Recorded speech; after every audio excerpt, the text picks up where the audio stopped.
we're here with the second interviewee of our GALA Champion series, Gergana Toleva from One Stop Asia. Gergana, welcome.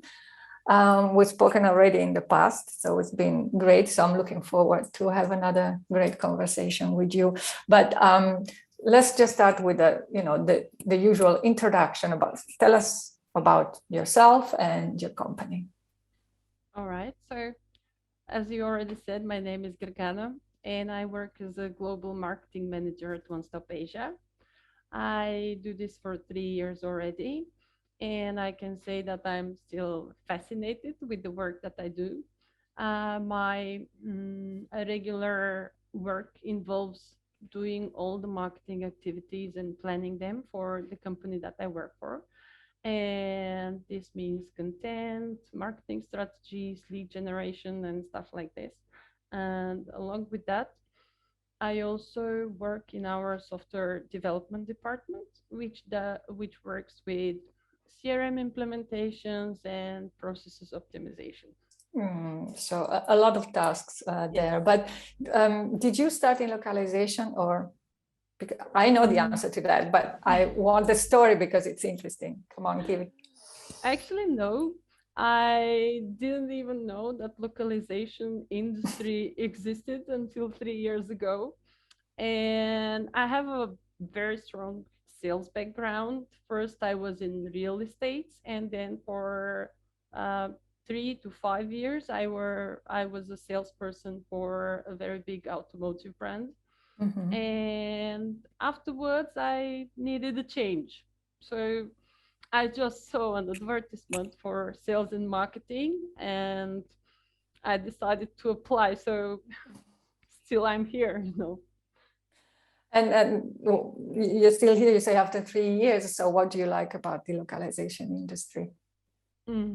There is not one thing that I don't like, actually. Okay, it would be a long list, you mean? Yes, it's a very long list, but to sum it up, it's a very dynamic and very interesting industry, and it's very different from anything that I've seen so far. And it's also very difficult with regards to imagining how you have to sell these services when you are a salesperson. Mm-hmm. So that's a challenge.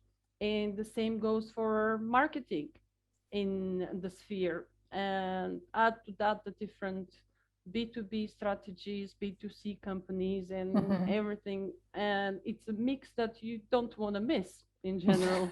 So, yeah. Yeah, especially if you're a marketing expert, absolutely. So One Stop Asia, of course, specializes in the Asian market. So I'm sure you get these questions all the time, but how is marketing in Asia different from the rest of the world? If you have to do your homework, what are the 3 things that you need to know? To be honest, there are 2 different points in this part. And one is that my work as a marketing person, it's more to learn about the Asian stuff and to deliver it to the rest of the audience. But then it's the other way around for the companies that we, for example, work with, to show them how to do their own marketing there. So you need to learn the 2 things in order to be able to first market properly and then to help your clients. So in my head, I have these 3 main points about this. And the first one is for anyone who goes there or wants to go there, it's like to do their research. It's like, even if we take only one country, there is no such thing like one target audience there. Like, they are in Asia, the countries are so big and so diverse, and even the main, like, for example, China or India, they have so many different target groups, and they use so many cultural differences in their daily day-to-day basis that you really need to designate your target groups right before you even attempt to go there. Then you have to tackle the legislation. with regards to the research. And then you have to do the language barrier, which is legal. Actually, it's logical because the top 5 or 6 countries that come to mind in Asia, they have completely different languages, completely different language vision. They look different, they read different. And the thing is that language in its way, in its written form and its spoken form, it changes your mindset. So the third thing that I'd do is to properly tackle the cultural difference. And for this, we people who are from the West need to change our mindset, like to change our model of thinking. It's like there are so many different ways to ask a question in Asia, and the perception will be completely different from what you are thinking that you're asking. Good point. Good point. So do your homework very well. Dig deeper. Definitely, yes. What's the professional accomplishment that you're most proud of? Well, actually, I do have a few that I'm very proud of. And the first one, it can be easily seen. It's since when I started, we had to build up a brand new website for One Stop Asia. So, but we had to do this internally because it's such niche segment that we are dealing with that you can't just freelance to someone. You need proper understanding. So basically doing that from the start, it's really a thing that I love. And also when you see it come to life and also to come to fruition, like when you start gaining from it at the end, it's really a very fulfilling thing you accomplish. And then the second thing that I never believed it's gonna actually happen to me, it's that my team managed to create a book. Yes. So actually it sounds very easy, but we are doing this for almost 2 years now. And it takes, I never knew that, but it takes many people to do a book. Yes, it does. The book is, I believe, interesting because it tackles Asian languages translation, but it's twisted into the translation industry. So basically, it's not something that you will learn only for one language, but it is to learn how to work with these languages in order to provide a proper translation for your client. Wow. Okay, we're looking forward to find out more about the book. When is it coming out? Hopefully in the next few months. We are just about to print, so. Okay. Oh, it's going to be printed. Okay, excellent. You'll have to let us know more about it. But so in all this work that you do, marketing and localization and etc., how does GALA fit in? If it does? It's like for any industry professional, you know that it's a thing that will fit in. GALA, it's like, since I started, like one of the organization that made a strong impression for me was GALA. And it took us a long time to actually achieve being able to collaborate with GALA.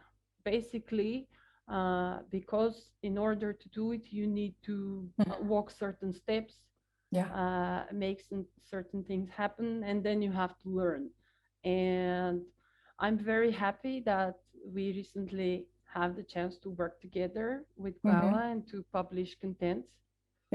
And for us, this means a lot because this means that the content is good enough to be read from everyone, not just like on a blog. Okay, good point. What's the best career building advice that that you can give, that you received and that you would like to pass on, basically?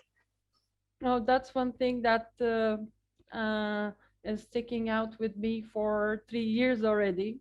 when I first started, I wasn't even aware that I'm going to be a marketing manager at some point. But the thing is that our CEO, Don Shin, he gave me this advice that I need to be able to make decisions, and it's better to make a wrong decision rather to just wait for someone else to take it. And basically, it is like that, because even any kind of decision takes um, courage first to take, and then to stand next to it. And this makes you a better professional in a way. Okay, that's a very good advice. Let's see, tips and strategies for networking. Oh, my strongest one is it's because I've been a salesperson, and for me, it's very easy to make a difference between just selling a product or being in the industry. And the one thing that I'd say is that at the networking events, you never have to directly sell to the people that you're working with. It's just like you are there to network, not to advertise your products. And this is a big minus that you can do, actually. Yeah, so just get to know the people, basically. Exactly. It's like we are buying from people afterwards. Yeah, absolutely true. Sources of inspiration. Can you mention something? Oh, I can. Like for me, inspiration is like almost everywhere, but I like nature. I like going outside. I love taking inspiration from nature, but also from people that do good things. Like the good deeds that other people do are something that make me want to be a better person myself. So this gives me an inspiration too. Okay. One thing you learned in the last year, one important thing that you learned in the last year. That I'll keep on going, working, and I'll take more work. It's just who I am. I just have to do it. If I tackle one thing, then I will take on the next task, and then I'll take on another one. And this is what I do. Okay. If you weren't working in localization, and you could do anything, what would it be? Yeah, well, choose the career that you want. I mean, really the dream career, basically. I'd probably be a jewelry maker. Okay. Yes. I love doing this as a hobby. It's very small, but I love it. But the thing is that eventually in the end I'll finish, like I'll end up doing again marketing, even if it's jewelry making or whatever. It's just who I am, and I like I like creating it, but then I want to know what makes people click. So this is like, it's probably gonna be two in one thing. Oh, okay, that's also good. And you mentioned courage, courage to take the decision and maybe make a mistake and learn. Let's see, in your, the life beyond localization, I know there's a lot of activities that require courage there. Do you want to talk about what's life like beyond localization? Yeah, well, the first thing that takes courage is raising a family. Oh, of course. and yes, well, I was thinking of the other one. The other one is paragliding. Exactly. And basically, for the people that don't know what this is, it's free flying without an engine among nature, like in the air, seeing life from above. And it's a wonderful thing. So basically, yes, that's sounds pretty scary to me, but basically it's also scary for me. But it doesn't matter that you are scared. You just have to learn to go along with it if you want to experience something nice. Exactly. Like on a personal level and in business as well. So the lesson is but it helps a lot. Okay, I'm sure. I'm not going to try, but I believe you on the word. So, Gergana, thank you so much for your time. It was a pleasure talking to you again.